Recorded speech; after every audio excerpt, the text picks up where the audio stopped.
Hello bachcho, let's read out the question first. A coil having N turns and resistance R ohm is connected with a galvanometer of resistance 4 ohm. ठीक है, एक coil है, उसकी resistance R जिसमें N number of turns है, उसको connect कर दिया गैलोमीटर के जिसके रेजिस्टेंस है 4 R ohm. This combination is moved in time t second from a magnetic field W1 Weber to W2 Weber. The induced current in the circuit is.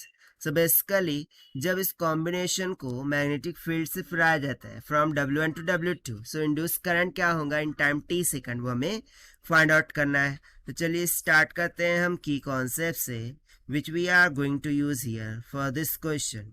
सो इसमें हम Faraday law of electromagnetic induction लगा देंगे, that is E is equals to minus of n d phi by d t. ठीक है, सो बस इसी simple सा concept का हम यहाँ पर यूज करने वाले हैं. So this will be equals to ना, ये तो इंड्यूस ईएमएफ है, ठीक है, बट हमें क्या चाहिए, induce current, right. So induce current के लिए हम क्या लिख सकते हैं कि induce current I will be equals to minus of, ना नंबर ऑफ टर्न्स कितना है, स्मॉल एन. सो ये हो जाएगा small n divided by R equivalent into del d phi by d t. इसको हम मान लेते हैं इक्वेशन नंबर 1 ना. यहाँ पे मैं सबसे पहले आर इक्विवेलेंट की वैल्यू फाइंड कर लूंगा.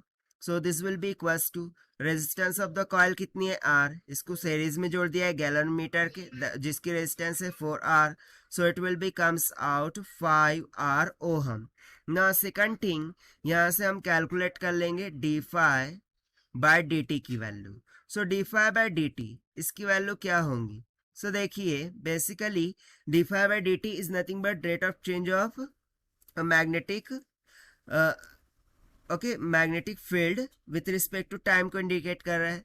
सो ये सिंपली क्या हो जाएगा del W by d t. But यहाँ पर चेंज कैसे हो रहा है, W1 टू W2 हो रहा है. सो ये सिंपली हो जाएगा W2 minus W1 divided by T minus 0, यानी कि कितना हो जाएगा, सिंपली T के इक्वल. इसे हम मान लेते हैं इक्वेशन 2. इक्वेशन 2 को हम इक्वेशन 1 में सब्स्टिट्यूट कर देंगे.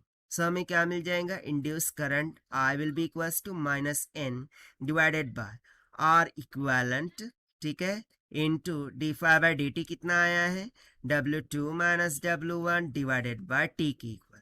R इक्विवेलेंट की वैल्यू सब्स्टिट्यूट कर देते हैं. So I will be equals to minus of n divided by 5R into T हो जाएगा और in bracket W2 minus W1 हो जाएगा.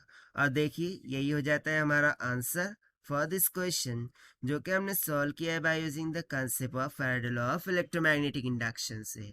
Now let us take the option. So जो ऑप्शन बी है this will become correct. So this is the required solution. Now do one correction, may be there is printing mistake. So यहाँ पर ये जो n है वो basically नहीं होगा, ठीक है, ये n यहाँ पर बेसिकली नहीं होगा. सो यहाँ से only option B will become correct. So this is the required solution. I hope you understood well. Best of luck. Thank you.